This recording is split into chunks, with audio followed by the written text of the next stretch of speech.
Hallo, willkommen beim 1000-Bäcke-Report. Heute mit dem Thema Nach Angst folgt Gier auf Goldaktien.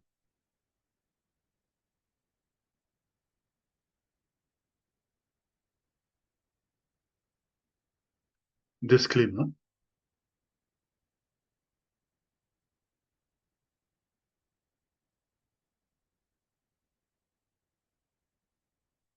Sobald unser Szenario eintritt und sich Gold, Silber und Goldaktien auf einem höheren Niveau befinden, wird vielen Anlegern klar, dass sie bisher diese Chance nicht wahrgenommen haben. Dann müssen sie eine Entscheidung treffen und doch noch bei laufenden Goldaktienbullenmarkt dabei zu sein.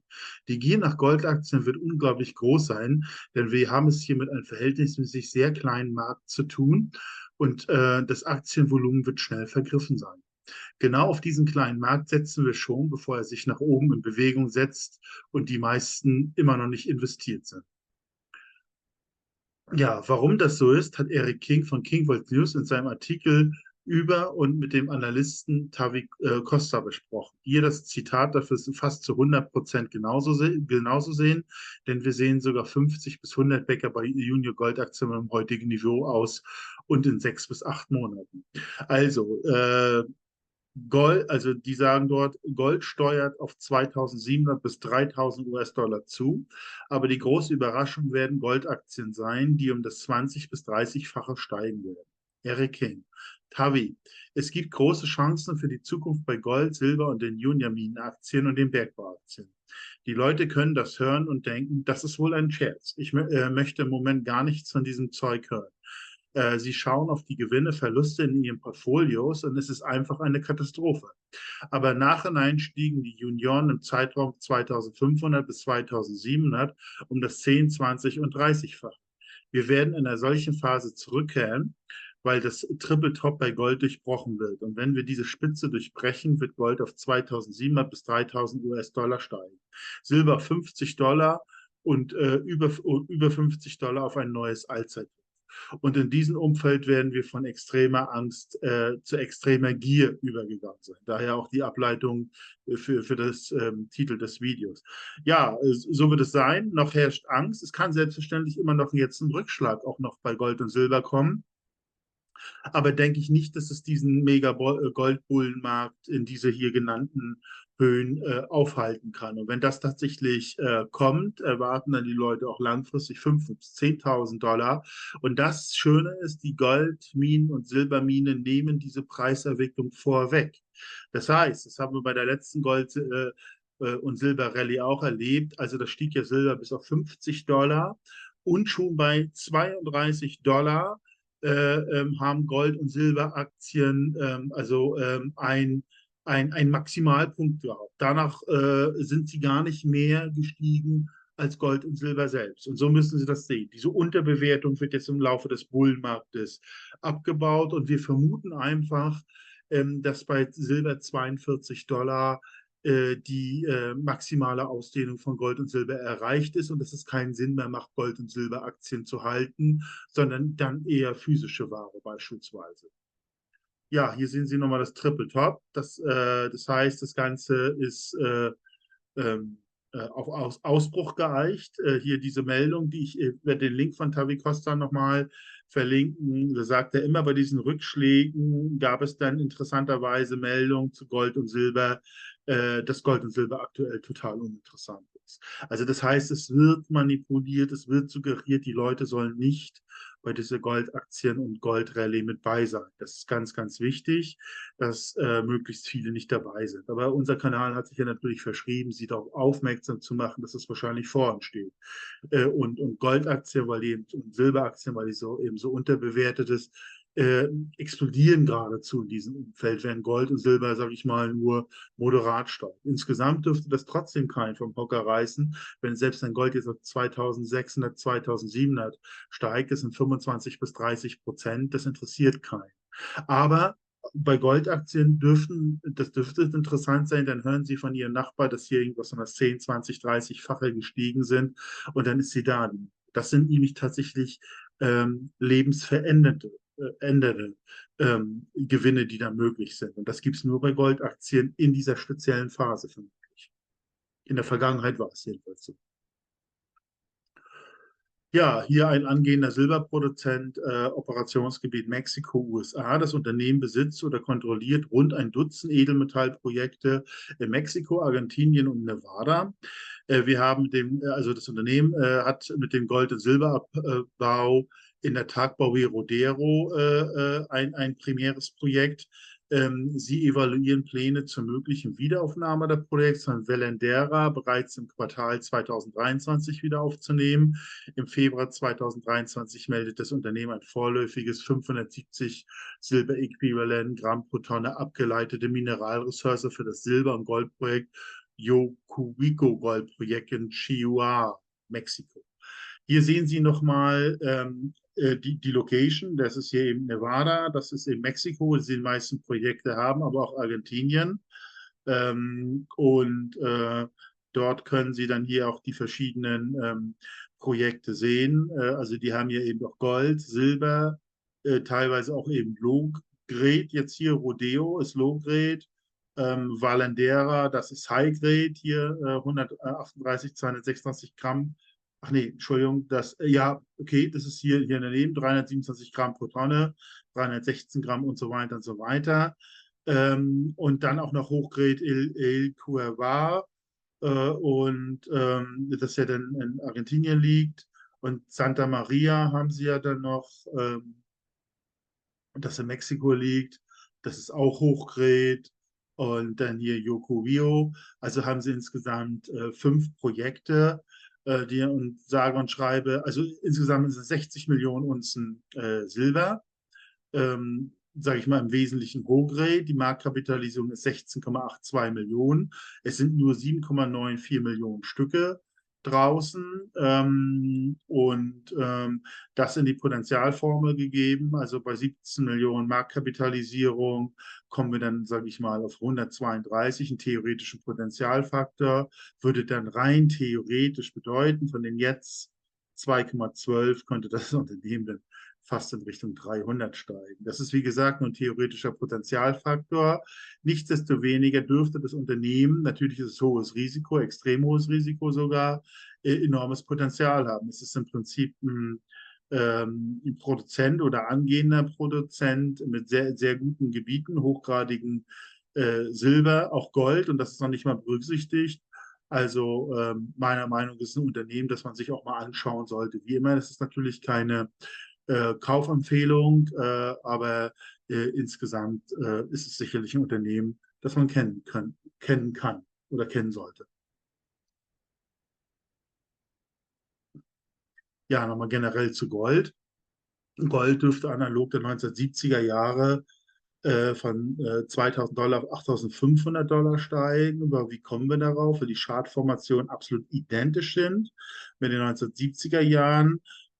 Also was jetzt hier alles mit 2000 und hier bei $350 gestartet ist, also können Sie im Prinzip einfach eine Null abziehen und Sie kommen auf die Zahl von 1970. Also da startete der Gold auch mit $35, als Nixon die Goldbindung freigegeben hat. Auch die gingen auf 300 oder auf 100 korrigiert, ist dann halt wieder angestiegen. Und bevor es zu diesem, sage ich mal, Kaminanstieg, zu diesem überproportionalen Anstieg kam, gab es eine große Korrektur, die vermutlich viele Leute vom Goldmarkt und Goldaktienmarkt abgehalten hat. Und nur die, die das ausgesessen haben, konnten daran teilnehmen. Und Sie sehen, was die dann verpasst haben.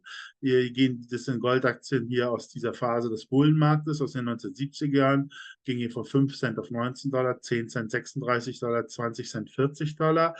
Wir sind deshalb so begeistert. Also das heißt, aus 100.000 konnte man 100, 200, 300.000 Dollar machen in dieser speziellen Phase sozusagen. Und das meiner Meinung nach steht jetzt mehr oder weniger bevor, mit dem Unterschied, dass diese Gold- und Silberaktien möglicherweise durch diese technischen Mittel, die sie alle haben, viel, viel niedriger sind, viel, viel tiefer bewertet sind.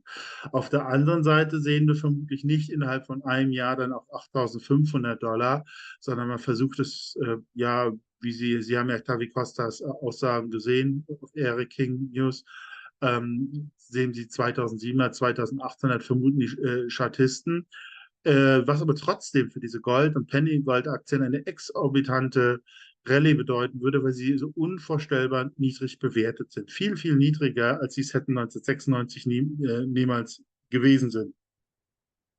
Also das ist die ungeheure Chance, die meiner Meinung in diesem Zusammenhang jetzt ansteht. Ja, also was passiert? Wir glauben eben, Gold steigt auf, tja, Sie kennen die Speisung 2300, 2400, 2600, 2700 Dollar, Silber Richtung 40 bis 50 Dollar und also wird auch ein neues Alltime-Hoch machen, das denke ich auch, das werden wir auch demnächst sehen. Und diese Anstiege, so, die gar nicht so spektakulär sind, die eigentlich im normalen Rahmen sind, führen aber allerdings zu spektakulärsten Ausbrüchen bei Pennygold-Aktien, wie zum Beispiel hier diese, die damals von der Corona-Krise von 2 Cent auf 36 Cent gestiegen ist. Ja, das ist fast eine Verzwanzigfachung, ne? Wenn Gold vielleicht dann nur um 20% oder 15% gestiegen ist. Sprich, die Aktie ist, kann man sagen, ist 100-mal besser als Gold selbst gestiegen. Also Gold steigt um 20%, die Aktie um 2000%. Das ist einfach unglaublich. Ja, immer noch extreme Unterbewertung bei Goldaktien. Also Goldaktien sind als Anlageklasse hier in Gold verglichen worden. Und dann kommt man zu dem Ergebnis, dass seit 1996 fallen Goldaktien gegenüber Gold und haben eigentlich jetzt erst die letzten Jahre ihren Boden gefunden und sind immer noch am Boden. Und glauben die Statisten, dass diese extreme Unterbewertung in einer Mega-Eruption, und das könnte jetzt eben die sein, wenn Gold auf 2007, 2008 steigen, könnte das ungeheuer antriggern, kommt es vielleicht zu einer Mega-Erektion von Goldaktien und dementsprechend Bewertungsaufschläge. Deswegen ist die Chance so groß. Und eben auch die Penny-Gold-Aktien, Junior-Aktien sind unterbewertet gegen den sogenannten Senior-Aktien, sprich die Barricks und die Newmans dieser Welt. Auch das kann in ganz kurzer Zeit diese Unterbewertung beendet werden. Das würde auch nochmal auf den Preisdruck für Junior Penny Gold Aktien bedeuten. Also da gibt es mehrere Gründe, warum Junior Penny Gold Aktien, Silberaktien steigen.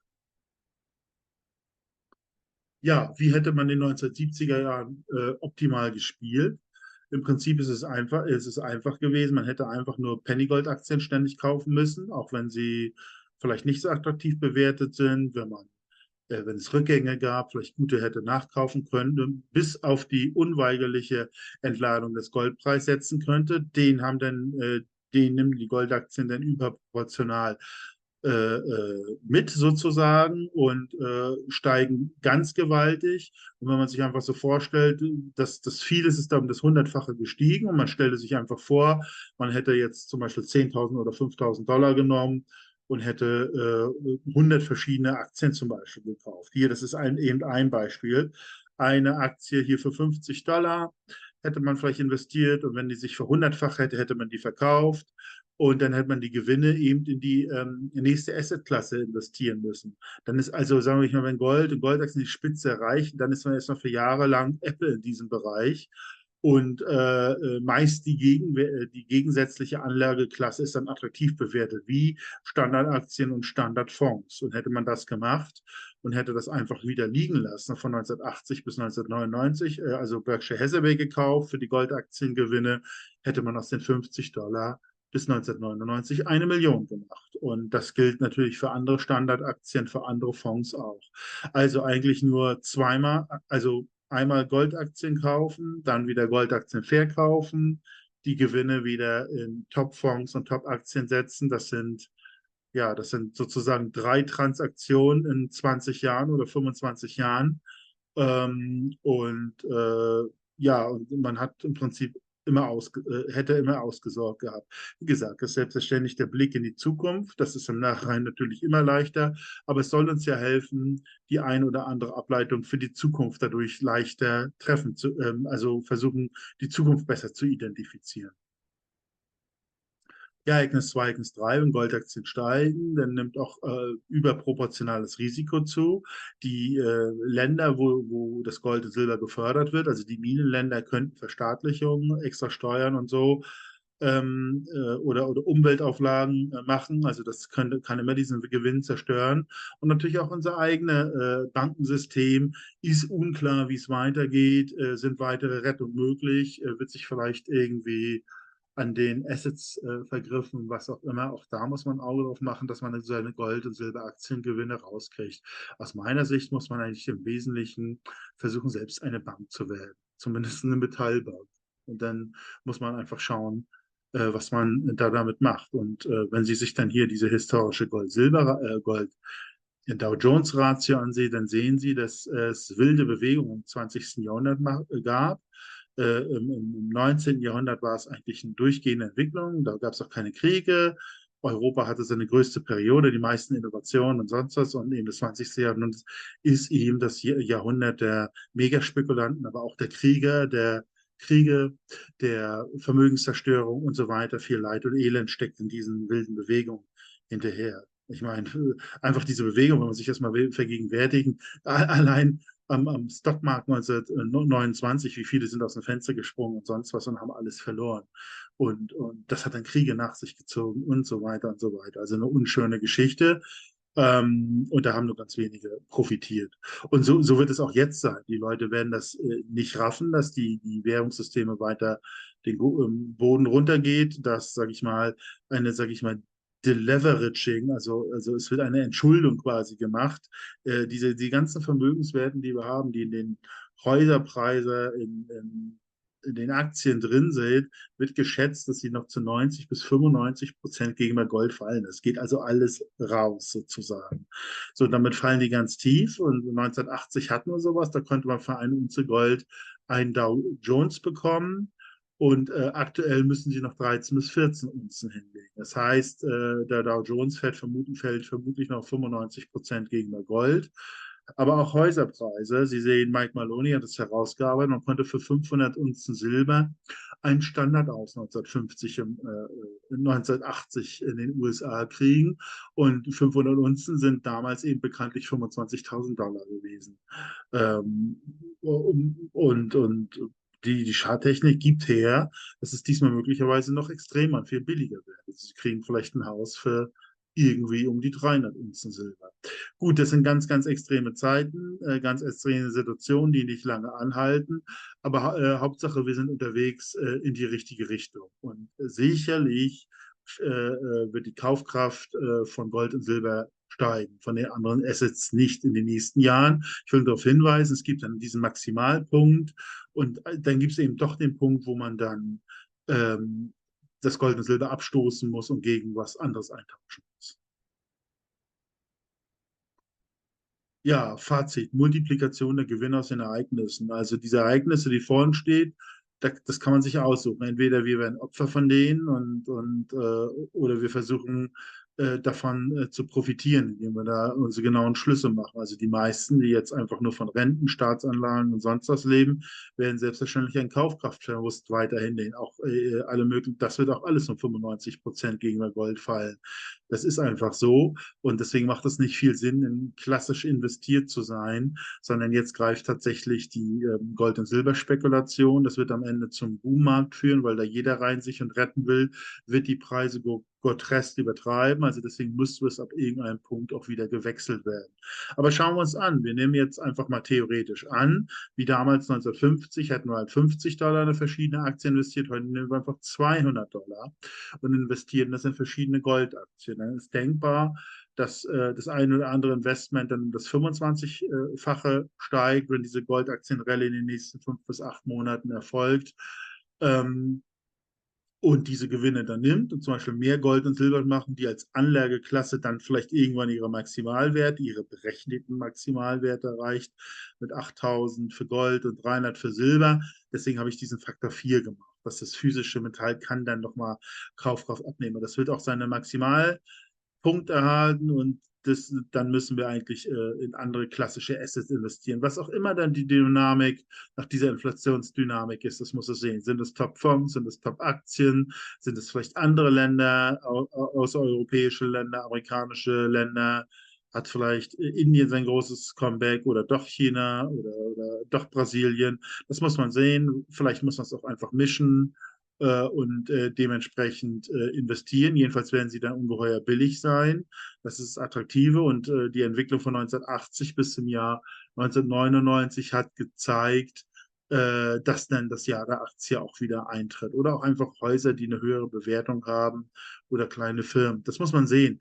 Jedenfalls ist interessant zu sehen, jede 200 Dollar, die man jetzt in Goldaktien nach dieser Methodologie investiert, dann mehr Gold und dann reinvestieren, bringt langfristig 1 Million Kaufkraft. Ganz ähnlich wie 1970er Jahre und dem Berkshire Hathaway.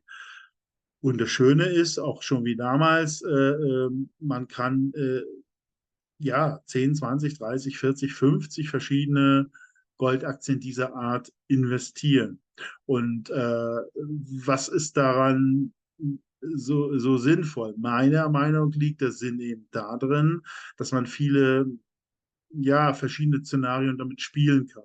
Ist es die richtige Goldaktie? Ist es denn die richtige ähm, Zukunftstech-Aktie oder Standardaktie? Ist es der richtige Fonds? Das wissen wir alles im Vorfeld natürlich nicht. Aber indem wir viele Alternativen, also Ereignisketten leben kann, bedeutet das im Grunde genommen, dass ich alle möglichen oder viele Variationen der möglichen Zukunft damit abdecken kann. Und das macht es vielleicht doch dann relativ sicher. Ich meine, Ereigniskette kann auch sein. Jetzt zum Beispiel, Sie nehmen einfach Silber, kaufen es jetzt, warten ab, bis diese 300 Dollar maximaler Kaufkraft erreicht ist und dann reinvestieren Sie das einfach in Aktien. Aber wie gesagt, mit Hilfe dieser Goldaktien, dieser Rallye, dieser überproportionalen Rallye, und ich hatte gesagt, diese Goldaktien können sich in dieser Phase 100-mal besser entwickeln als Gold und Silber selbst. Das ist das Attraktive, dass man da relativ viel Gold und Silber schaffen kann. Und dann kann man ja das investieren, wie man will. Das ist damit halt gemeint. Das ist natürlich der Hebel, das Maximierungstool sozusagen, was Goldaktien darstellt. Ja, so viel dazu. Also 1000-Becker-Report. Wir versuchen diese Aktien zu identifizieren, mit moderaten, hohen und sehr hohen Risiko das Ganze zu ordnen. Also wir berechnen den Potentialfaktor, also um wie viel eine Goldaktie steigen kann, wenn der Mania-Punkt oder wenn wirklich der Markt heiß gelaufen ist. Es versucht eine Abschätzung, wie man aus dem Grad des Goldes, Anzahl der Unzen und Länderrisiko berechnen, zu versucht. Ja, weiterhin ist auch eine Exit-Strategie bei. Wenn Sie sich für den Report interessieren, dann finden Sie das im Anhang des Videos da mehr Informationen zu. Einlage von Gold und Silber bei der Einkaufsgemeinschaft. Das Unternehmen ist zu jeder Zeit an Gold und Silber kommen. Eine Überweisung schon ist im Zollfreilager in der Schweiz eingelagert. Genauso leicht ist der Verkauf. Es gibt keine Mindestinvestitionssumme und die haben auch ein sehr freundliches Beratungsteam, wenn Sie da mal eine Frage haben. Also kann ich nur empfehlen, sich das mal anzugucken, wenn Sie diese Art von Einlagen noch nicht kennen. Ja, nochmal ganz herzlichen Dank für die Aufmerksamkeit. Ich würde Sie bitten, meinen Kanal zu abonnieren, wenn Ihnen der Inhalt soweit gefallen hat. Vielleicht auch ein Like geben, das würde dem Algorithmus auf die Sprünge helfen. Also nochmal vielen Dank und bis zum nächsten Mal.